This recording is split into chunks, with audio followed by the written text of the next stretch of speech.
Hello students, इस class में हम लोग मॉडल वर्ब के बारे में पढ़ने जा रहे हैं। इसके पहले हमारा एक भी क्लास वीडियो जो है मॉडल वर्ब के बारे में आ चुका है, जिसके बारे में हमने विस्तार से can, could, may, might, must के बारे में अच्छे से पढ़ा और टू के बारे में भी पढ़ा है। ये सारी क्लास में पढ़ लिए। अब इस क्लास में हम जो है कुछ ऐसी वर्ब, जैसे मॉडल वर्ब के रूप में हम डू और डच कभी कभी यूज करते हैं मॉडल वर्ब के रूप में, कभी कभार इज एम आर का भी यूज करते हैं, कभी वाज वर्ब का भी यूज करते हैं। तो ऐसी वर्ब हैं, इनके बारे में भी हम पढ़ने जा रहे हैं। वुड भी, वुड है, कैन है, कुड है, ऐसी वर्ब है मॉडल वर्ब जिनके बारे में हम पढ़ने जा रहे हैं। ठीक है, जिनके बारे में अमूमन जो है बहुत कम चर्चा होती है। ठीक है ना, क्योंकि हर क्लास में जब भी हम मॉडल वर्ब पढ़ने जाते हैं तो वहाँ पर क्या है, can, could, may, might, must के बारे में बात हो जाती है, बस बात खत्म हो गया। और तो हम लोग सोचते हैं बस नहीं, हमारा मॉडल वर्ब हो गया। देखिए, मॉडल वर्ब हमने आपको पहले ही बताया कि मॉडल वर्ब होता क्या चीज़ है। तो मॉडल वर्ब जो होती है ऐसी वर्ब, ऐसी हेल्पिंग वर्ब जिनका हम यूज जो है किसी स्पेशल भाव के रूप में करते हैं, जिनका यूज हमको समय से मतलब नहीं होता है, जिसमें समय हमको दिखाने का मतलब नहीं होता है। समय दिखाने के लिए हम प्राइमरी ऑक्सिलरी वर्ब का यूज करते हैं। ठीक है, अब जब हम किसी वर्ब का यूज अपना भाव शो करने के लिए करते हैं तो उस कंडीशन, उस वर्ब को क्या कहते हैं, उस वर्ब को हम मॉडल वर्ब कहते हैं। ठीक है, तो यहाँ पर हम ऐसी वर्ब के बारे में पढ़ने जा रहे हैं जिसमें मॉडल, वो भाव दिखाना है। जैसे मॉडल वर्ब के रूप में कभी कभार डू या डच का भी यूज कर लेते हैं, डू या डच का भी यूज कर लेते हैं। लेकिन डू या डच का यूज किया जाता है जब किसी काम पर, जब किसी, ठीक है ना, जब किसी काम पर जो है हम स्पेशल फोकस करते हैं, जोर देना चालू करते हैं। ठीक है, जब सब्जेक्ट के काम पर हम स्पेशल कुछ जोर देना चालू करते हैं, कि जैसे हमने पढ़ा है कि मैं काम करता तो हूं, रमेश अपना काम खुद ही तो करता है। ठीक है, खुद रमेश अपना काम करता तो है। ठीक है, उसे रोज गाना बजाता तो है, मैं रोज पाठ याद करता तो हूँ, तो उसमें क्या है, तो हूँ। ठीक है ना, तो उसमें क्या होता है, उसमें जो है डू या डच का यूज होता है।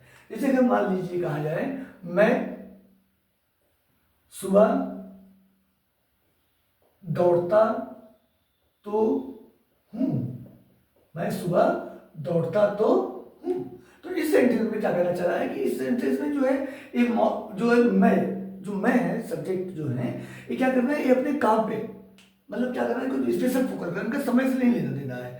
ठीक है ना, तो ये क्या करना है, ये अपने उस पर फोकस करना है। तो जब वर्ब वही ज़्यादा फोकस करना होता है, जो वर्ब पर ज़्यादा फोकस करना होता है, तो हम वहाँ पर क्या लगाते हैं, I do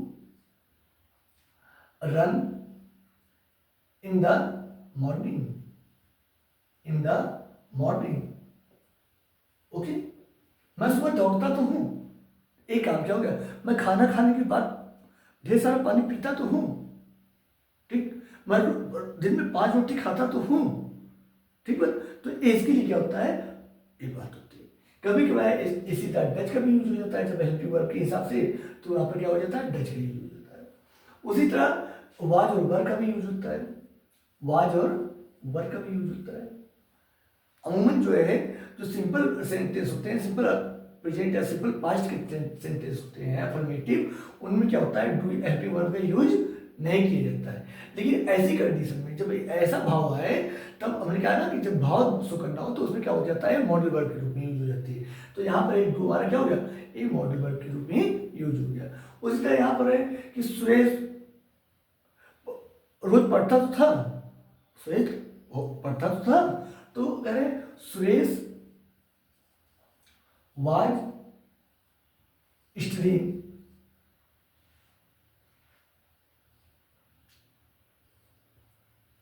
daily in the morning. Okay, तो ऐसे सेंटेंस क्या है, एक सेंटेंस जो है हमको बहुत कम देखने को मिलते हैं। ऐसे सेंटेंस जब हमको किसी बात पर दो का यूज करते हैं। ठीक है ना, मैं खाना खाता तो हूँ लेकिन फिर भी मैं दुबला हूँ, तो खाना खाता तो हूँ, I to eat the food, I to take the food. ठीक है ना, तो इसको क्या कहते हैं, तो इसे कहते हैं कि भाई बीमार हो गए तो बीमार होने के बाद कहते हैं रोज कि डॉक्टर बोलता है कि भाई तुमको फल खाना चाहिए, अरे मैं फल खाता तो हूँ भाई, क्या करूँ, लेकिन फिर भी नहीं ठीक हो रहा हूँ। I to take the fruit daily after the meal. ठीक है ना, तो इस क्रम में क्या होता है, हम जो है डू डच या वाज वर्ब का यूज करते हैं। इसी क्रम में हम आगे चल रहे हैं। जैसे हमारा एक होता है इज एम या आर टू प्लस टू, ठीक है।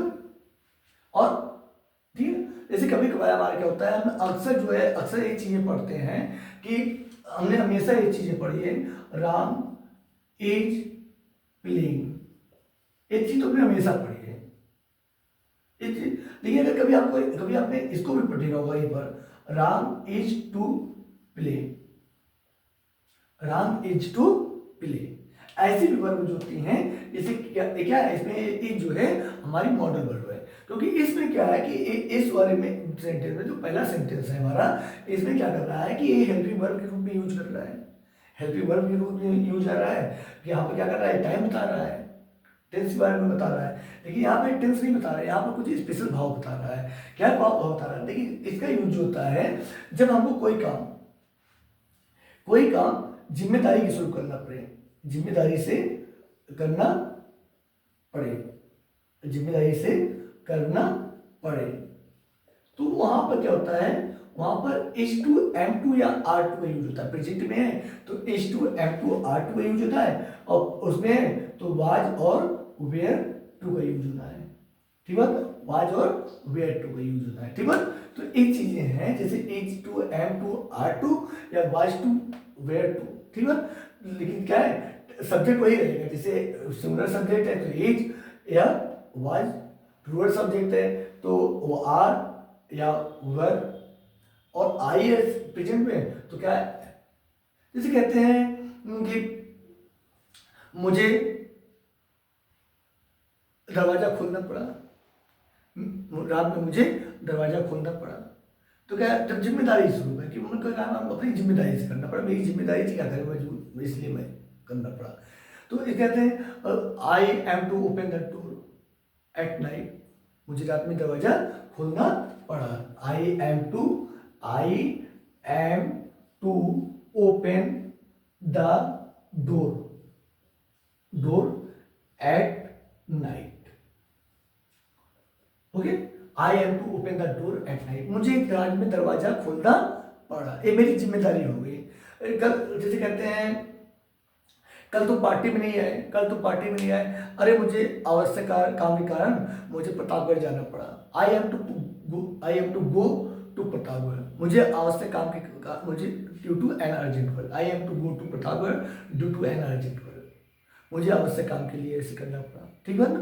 तो उसमें क्या होता है, जब हमको कोई काम अपनी जिम्मेदारी से करना पड़ता है, ठीक है ना, करना पड़ा, तो उसमें क्या होता है, उसको लिए हमको जो क्या करना, M2 या H2 या R2 यूज करना पड़ता है। ध्यान दीजिएगा क्या काम, जैसे कहते हैं मुझे घर की सफाई करनी पड़ी, ठीक है, I am to clean the house, मुझे घर की सफाई करनी पड़ी, या मुझे कार को धोना पड़ा, I am to wash the car, ठीक है, या सुरेश को गाड़ी बेचना पड़ा, Suresh is to sell his bike, ठीक है। तो ऐसे सेंटेंस में क्या होता है कि इज एम आर टू का यूज किया जाता है, ठीक है। एक बार हम इसको सेंटेंस के माध्यम से और अच्छे से समझ लेते हैं, तब उसके बाद पढ़ते हैं। जैसे Ram was to write the letter to his brother, ठीक, या my father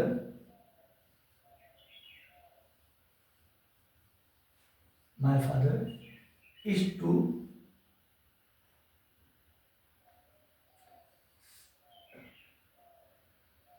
take loan from the bank for my study, ठीक है। तो ऐसे दो सेंटेंस हमने यहां पर देखे कि ये दोनों सेंटेंस हमने क्या की, वाज का और इज का यूज किया है। जैसे कह रहे हैं राम को अपने भाई को पत्र लिखना पड़ा, कोई जरूरी काम पड़ गया राम को, जिसकी वजह से क्या है, राम को मजबूरी बस अपने भाई को पत्र लिखना पड़ा। ठीक है, एक जिम्मेदारी के स्वरूप। ठीक है ना, कोई फोर्स नहीं था, कोई फोर्स नहीं था, किसी का एक्सटर्नल फोर्स नहीं था कि वो जो मजबूरी में करना पड़ रहा है, लेकिन उसको अपनी जिम्मेदारी के स्वरूप कुछ काम है जिस जिम्मेदारी के कारण उसको ये काम करना पड़ा। या क्या करना है कि जिम्मेदारी के स्वरूप राम को, पापा को क्या करना पड़ा, मेरी पढ़ाई के लिए लोन लेना पड़ा। पढ़ाई के लिए क्या है कि उसको भाई कोई जिम्मेदारी थी, जिम्मेदारी स्वरूप काम करना पड़ा। लेकिन कभी कभार क्या होता है कि आपको मजबूरी पे भी काम करना पड़ता है, किसी मजबूरी को आपको फोर्स करता है काम करवाने के लिए, तो उसमें क्या है कि काम करना पड़ता है। तो उसमें क्या है कि जैसे हैज टू या हैव टू का यूज होता है, और इसमें हैड टू का यूज होता है पास्ट में। ठीक है, पास्ट में यूज होता है। तो इसके लिए क्या है कि एक काम कब होता है, एक काम जो है जब मजबूरी में हो, जब फोर्स में हो, जब फोर्स किसी के फोर्स में, किसी के दबाव में, जब किसी के दबाव में कोई काम करते हैं तो वहां पर क्या होता है, वहां पर हैज टू या हैव टू का यूज करना पड़ता है। जैसे हैज टू का मतलब क्या है कि तुम कल स्कूल क्यों नहीं आए, या कल तुम के पार्टी में क्यों नहीं आए, तो कहते हैं अरे क्या बताएं मुझे जो है लखनऊ जाना पड़ा, मुझे इलाहाबाद जाना पड़ा, ठीक है ना, मुझे स्टेशन जाना पड़ा, क्या करने के लिए, रिसीव करने के लिए, अपने पापा को रिसीव करने के लिए जाना पड़ा। मजबूरी हमारी होगी, घर वालों ने हमारे क्या करते फोर्स कर दिया। ठीक है ना, जैसे I have to go to station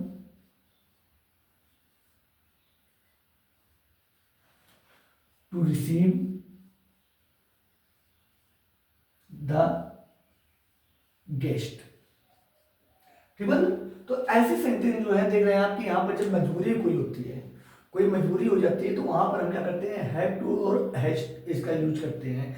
I have to go to station to receive the guest. Okay but, तो ऐसे सेंटेंस जो है जिसमें हमको कोई अपनी जिम्मेदारी से कोई काम करना पड़ता है, तो वहां पर H to M to R to use करना पड़ता है। और जहां पर कोई हम दबाव में कोई काम करते हैं तो वहां पर क्या करना पड़ता है, हैज टू या हैव टू का यूज करना पड़ता है। ठीक है, उम्मीद है कि आपको ये बात समझ में आई होगी। अभी कुछ मॉडल वर्ड हमारी बची हैं जिसके बारे में हम चर्चा नेक्स्ट वीडियो में करेंगे। ठीक है, नेक्स्ट क्लास में करेंगे।